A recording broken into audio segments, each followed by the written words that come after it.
The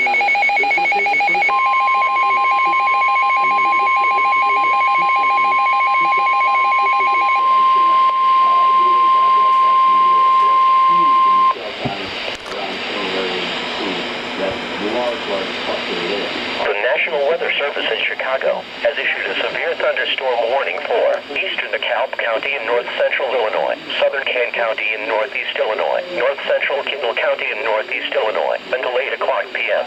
At 7:09 p.m., a severe thunderstorm was located near Cortland and moving southeast at 30 miles per hour. Hazard: golf ball size hail and 60 miles per hour wind gusts.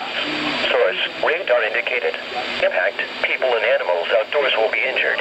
Expect hail damage to roofs, siding, windows, and vehicles. Expect wind damage to roofs, siding, and trees. The severe thunderstorm will be near Maple Park and Hinckley around 7:20 p.m. Elburn around 7:30 p.m. Sugar Grove around 7:40 p.m.